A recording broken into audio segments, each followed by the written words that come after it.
Friends, చాలా రోజుల తర్వాత వంట చూపిస్తున్నాను. నాకు యాక్సిడెంట్ అయిందని చెప్పాను కదా, అందుకని కొంచెం చెయ్యి స్వాధీనంలో లేదు. అయినా ఇవాళ ఎంతో కొంత ఏదో నా క్రియేటివిటీని మీకు చూపించాలని ప్రయత్నిస్తున్నాను. థ్యాంక్ యూ, మీరు అందరూ సబ్స్క్రైబ్ చేసినందుకు. ఇది ఆనపకాయ తురుము.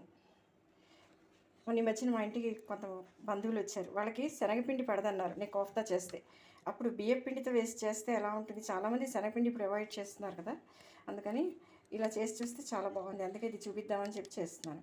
అది కోఫ్తా 1 కప్పు, అవి 2 కప్పులు ఉల్లిపాయ ముక్కలు, తర్వాత వెల్లుల్లి, కొంచెం సోంపు, కొంచెం పచ్చిమిర్చి, బిర్యానీ లీఫ్, తర్వాత కొంచెం చింతపండు నానబెట్టుకున్నది, తర్వాత ఇందులో కొంచెం ఎండిన మునగాకు ఆరబెట్టింది, కొంచెం ఆవాలు, పసుపు, జీలకర్ర, ధనియాల పొడి, కారం, బియ్యపిండి, కొంచెం బియ్యపిండి, ఇక కొంచెం నూనె స్టవ్ మీద పెట్టాను. ఇప్పుడు ఎలా చేస్తానో చూడండి.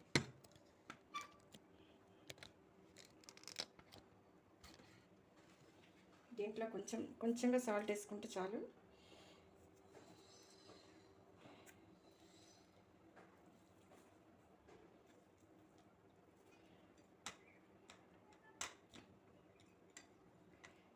సొరకాయ వేపుడు చేసుకోవచ్చు, పులుసు పెట్టి కూర, పెరుగు పచ్చడి, ఇలా కూరేసి పెరుగు పచ్చడి కూడా బాగుంటుంది.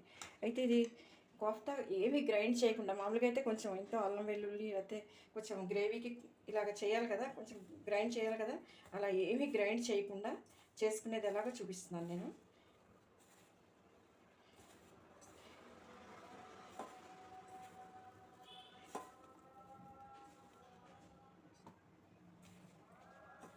ఇందులో 1 స్పూను కారం,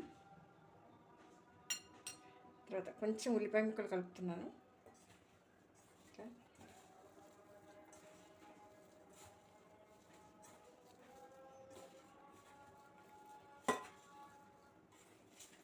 అంటే మనకి ఏం పని చేసినా పని చేయకపోయినా ఎలా అయినా వీలుగా మనం అన్నీ సవ్యంగా ఉన్నప్పుడు అందరూ చేస్తారు, కానీ ఏదో ఒక ఇబ్బంది కలిగినప్పుడు, ఏదో ఒకటి లోపించినప్పుడు చేయడమే గొప్పతనం. అందుకని చెప్పి నేను ఏం గ్రైండ్ చేయకుండా అసలు చేయాలి అని పెట్టుకున్నాను. అంటే మిక్సీ వేయలేకపోతున్నాను ఇంకా, అందుకని చూడండి ఇలా ఇలా బాగా కలుపుకోవాలి. కూర బాగా పిండేశాను, అందుకని ఇలా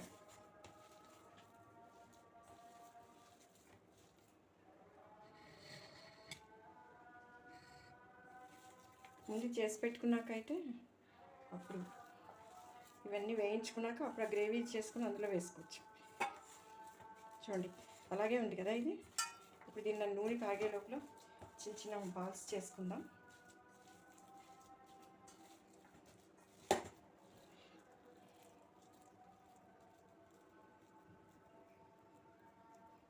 ఇలా చిన్న చిన్న బాల్స్ చేసి పెట్టుకుంటే ఇది చపాతీలోకి అన్నంలోకి బాగుంటుంది. కానీ ఎక్కడైనా ఇప్పుడు ఆవిడ పాట అని వినపడని చోటు ఉండదు. కానీ ఎస్ జానకి గారు నేను కలిసినప్పుడు ఒకసారి గుంటూరులో కలిసినప్పుడు పేరు అడిగారు, మాట్లాడారు. అయింది తర్వాత మళ్ళీ 3 నెలలకు నేను హైదరాబాద్లో కలిస్తే మీ పేరు కదా, పేరుతో పిలిచి మాట్లాడారు. అందుకే వాళ్ళు గొప్పవాళ్ళు. మనం 3 రోజులు దాటితే ఇప్పుడు అబ్బాయి నేను చూసినట్లేదండి మిమ్మల్ని అంటారు. కానీ వ్యక్తిత్వం చాలా గొప్పది. కానీ ఒకటి చిన్న బాధ ఉంది నాకు. ఆవిడికి చిన్నప్పుడు షెహనాయి నేర్పిన గురువు గారి మనవరాలు నన్ను అడిగింది ఒకసారి, ఎస్ జానకి గారిని కలవాలి, మా తాతగారి దగ్గర నేర్చుకున్నారు ఆవిడ అని. కానీ నేను అది చేయలేకపోయాను. ఆవిడ ఎక్కడికో చోటుకి అటు ఇటు తిరుగుతుండడం వల్ల నేను అది చేయలేకపోయాను. అది నాకు ఎప్పుడు నేను ఉన్నంతకాలం నాకు బాధ ఉంటుంది. అయ్యో ఆవిడకి నేను మాట్లాడిస్తానన్నాను, మాట్లాడించలేకపోయానని. ఫోన్లో కూడా దొరకలేదు నాకు.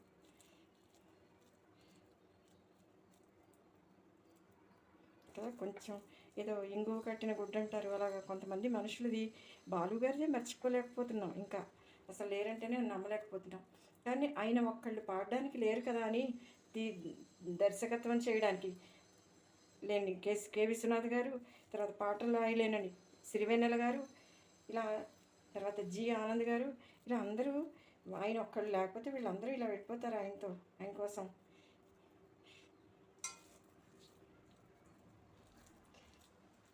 అయితే బియ్యపిండి చాలా మెత్తగా ఉండాలి. ఉంటే కొంచెం అలా పట్టినట్టు ఉంటుంది దీనికి కూరకి. కానీ శనగపిండి తినే వాళ్ళకి ఇది బెస్ట్ ఆప్షన్.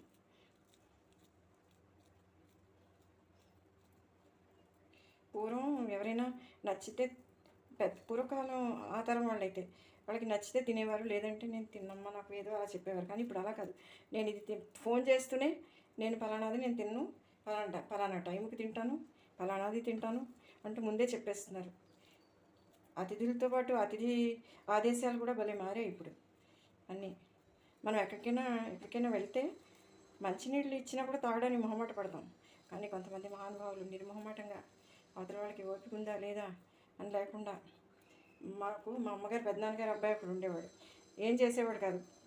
3 పూటలు వీలైతే 4 పూటలు కూడాను తినేసి ఇంట్లోనే కూర్చునేవాడు. అమ్మ ఇది చేయమ్మా అది చేయమ్మా అని అన్నీ మా అమ్మగారి చేత చేయించుకుని తింటూ ఉండేవాడు. అసలు ఎలా అంటే ఇంకా మా అమ్మగారికి 24 గంటలు వంటింట్లోనే సరిపోయేది అసలు.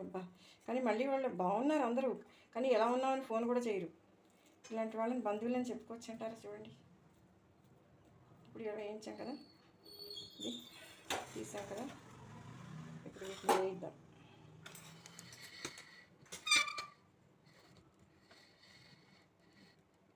ఇప్పుడు వేయిద్దాం. ఇప్పుడు నూనె కాగింది.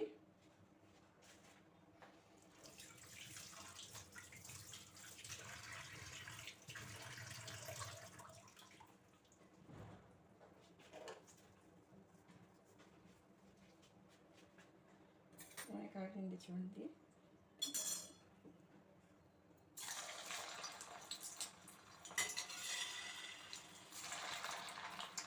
పచ్చికూర కదా, అందుకని మనం ఇది కూర అన్నీ ఒకరేసే చేసుకోలేకపోతే కూరేసి ఫ్రిడ్జ్లో కూడా పెట్టుకోవచ్చు. పిండి 3 రోజులైనా పర్వాలేదు.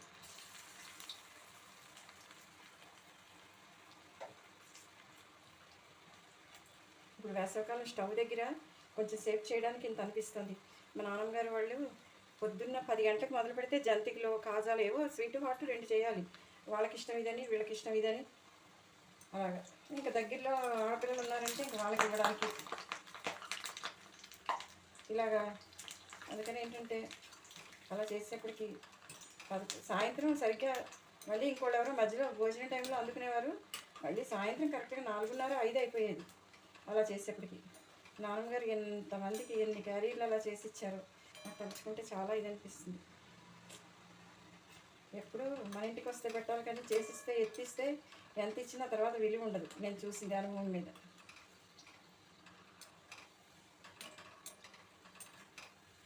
ఇంకొంచెం గట్టిగా ఉన్నా ఉడుకుతున్నప్పుడు వేసేస్తాం కాబట్టి బాగానే ఉంటాయి.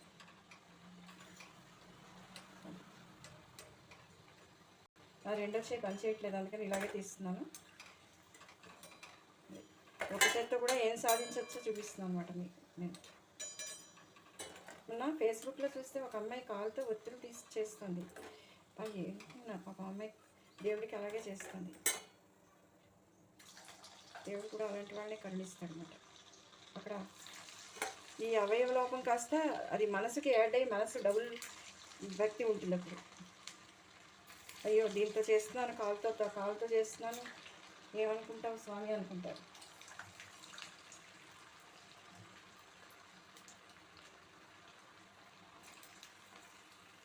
వేసేస్తాను ఎక్కువసేపు నూనె కాగడం ఎందుకు అని.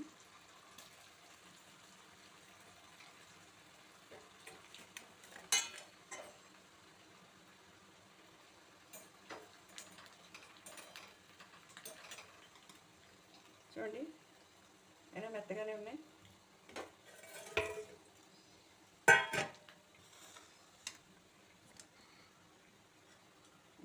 ఇలా వస్తాయి.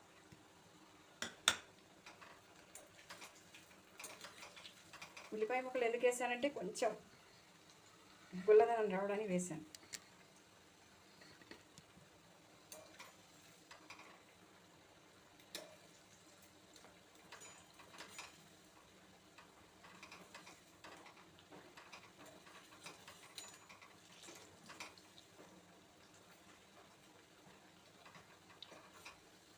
ఏదైనా ఒకటి త్యాగం చేస్తేనే ఇంకొకటి ఫలితం వస్తుందండి ఖచ్చితంగా.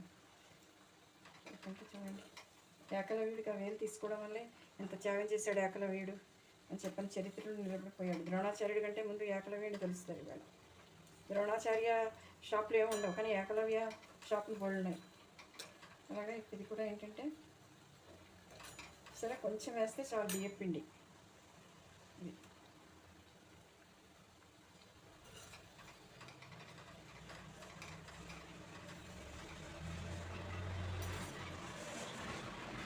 నన్ను ఎవరో ఒకసారి ఏం తినొచ్చారండి భోజనం అంటే భోజనం చేసి వచ్చానన్నా. అంటే చేప తిన్నారండి అని అంటే చేప తిన్నాను నేనన్నా. కానీ గుడ్డు తినొచ్చారండి అని గుడ్డు కూడా తిన్నా. మరి ఏం తినొచ్చారండి అంటే తోటకూర అన్న. అయ్యి బాబు ఇవేమి తినకుండా తోటకూర తిని ఎలా బతుకుతారండి అని నాకు ఇప్పటికీ నవ్వు వస్తుంది. కానీ డాక్టర్ గారు మీరు రోజు ఆకుకూర తినండి, అందులో తోటకూర తింటే బ్లడ్ సర్క్యులేషన్ స్లోగా ఉన్న వాళ్ళకి బ్లడ్ థిక్నెస్ తగ్గుతుందిట. అందుకని తప్పనిసరిగా తోటకూర చాలా బాగా పనిచేస్తుంది. ఆ ప్రాబ్లం ఉన్న వాళ్ళకి మాత్రం ఇప్పుడు థిన్నర్స్ వాడుతున్నారు, బ్లడ్ థిన్నర్స్, కానీ అవి ఎక్కువ వాడకూడదు. ఇలా తినే ఆహారంలో మార్పులు చేసుకుంటే బాగా పనిచేస్తాయి. అంటే హైలో పెట్టి వేయించవచ్చు, కానీ నూనె అంత మరగకూడదు కదా అని అంత కొంచెం పెట్టాను.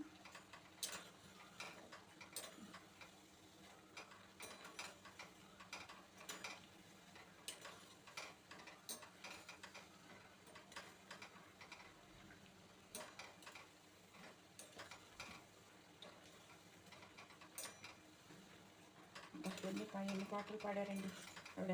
పరుగులు వాళ్ళు హీరోయిన్స్, హీరోయిన్ అయితే ఇవిడి గొంతులోనే పరుగు పెడుతున్నట్టుండేది. ముఖ్యంగా నాకైతే నవ్వింది మల్లె చెండు ఒకటి, తర్వాత జీవమని కొండగాలి, చాలా ఉన్నాయి. పరుగమ్మ చిలిపి పరుగు తీయకు చాలా బాగుంటుంది. అది ఎవరికైనా గుర్తుందో లేదో, అది ఆ మ్యూజిక్ టక్ టక్ టక్ టక్ అని వస్తుంది. ఆ మ్యూజిక్ ఏంటంటే ఒక మ్యూజిషియన్ని అందులో చేతుల మీద కాళ్ళ మీద కొట్టుకోమని చెప్పి వీళ్ళని పాడమంటారు. పాడమంటే ఇలాగా. కానీ అప్పుడు అతను పాడేటప్పటికి ఇతను కొట్టుతున్నాడు, కానీ ఒకసారి టేక్ రాలేదు, సరిగ్గా రాకపోతే ఇంకొక టేక్ అనేప్పటికీ ఈయన కాళ్ళు వాచిపోయేట తొడలు. ఎస్పీ గారు చెప్పారు అంతంత కష్టపడితే వాళ్ళు ఒళ్ళు వంచితే ఇంత మనసు హాయిగా ఇచ్చే పాటలు పాడారు వాళ్ళందరూ. ఆ పాట ఎప్పటికీ ఎవర్ గ్రీన్. చూడండి ఇలా అన్నీ వేయించి పెట్టుకోవాలి. ఇప్పుడు వీటిని కూర ఎలా చేద్దామో చూపిస్తాను ఫ్రెండ్స్. ఇప్పుడు చూడండి, ఇప్పుడు కొంచెం నాకు ఆవాలు కనిపిస్తూ ఉంటే ఇష్టం, అందుకని ఆవాలు వేస్తాను.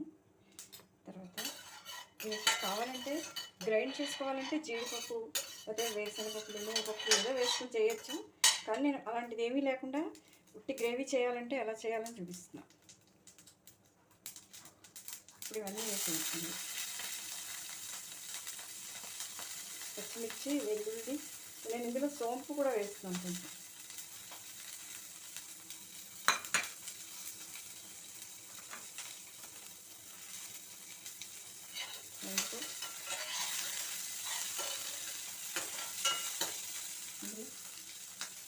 బిర్యానీ ఆకు,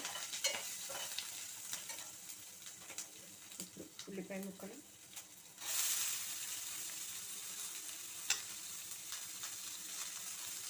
అంటే గ్రేవీ అనుకోండి ఇన్ని ముక్కలు అక్కర్లేదు, చేయొచ్చు, కొన్ని గ్రైండ్ చేసుకోవచ్చు. కానీ నేను గ్రైండ్ చేయనట్టు కాబట్టి ఒకవేళ ఏమైనా ఎవరికైనా అప్పటికప్పుడు చేయలేకపోయినా గ్రైండ్ చేయలేకపోయినా ఇలా చేసుకోవచ్చని చూపిస్తున్నాను. వేసి దీనికి సాల్ట్ వేయాలి. ఇది తగ్గు సాల్ట్, ఆనియన్స్కే తగిన సాల్ట్ వేసి, టమాటాలు నుంచి టమాటాలు కూడా వేసుకొచ్చుకోండి.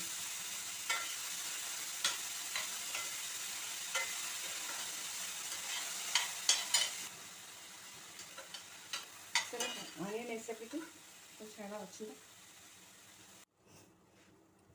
ఇప్పుడు చూద్దాం ఏమైందో. కొంచెం బాగా వేగాయి కదా, ఇలా వేగాలి, ఇంత వేగితేనే బాగుంటుంది. ఇప్పుడు ఇందులో ఈ ధనియాల పొడి, జీలకర్ర పొడి వేసేస్తున్నాను. ఇదే గ్రేవీ ఏం లేదు కదా ఇంకా, అందుకని. చూడండి, ఒక స్పూన్ పసుపు,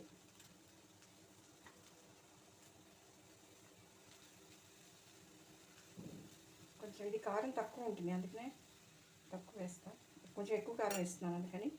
వేసాక మళ్ళీ సరిపోదేమో అని కొంచెం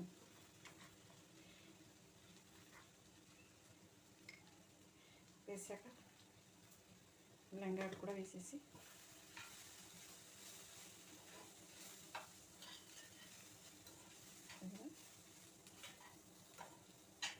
ఇప్పుడు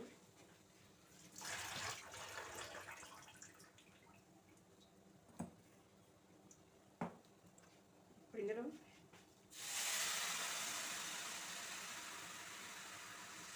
చింతపండు పులుసు,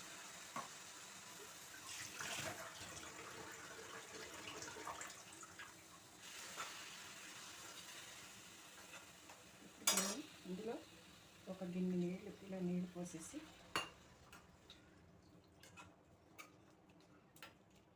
బాగా ఉడకనివ్వాలి. బాగా ఉడికే వరకు అలా ఉంచాలి.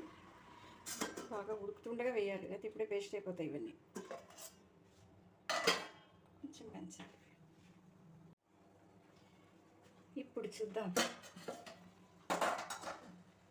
బాగా ఉడికింది కదా. ఇప్పుడు చూడండి, ఇలా ఎంత బాగా ఇలా ఉడికింది, దగ్గరికి ఇవన్నీ వేసేయాలి. ఇందులో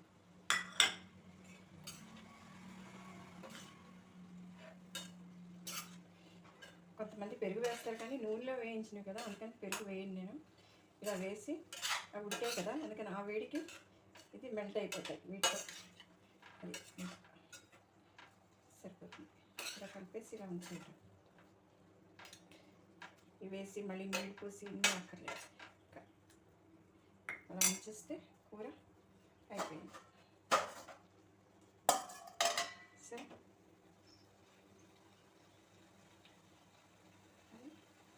అయిపోయింది,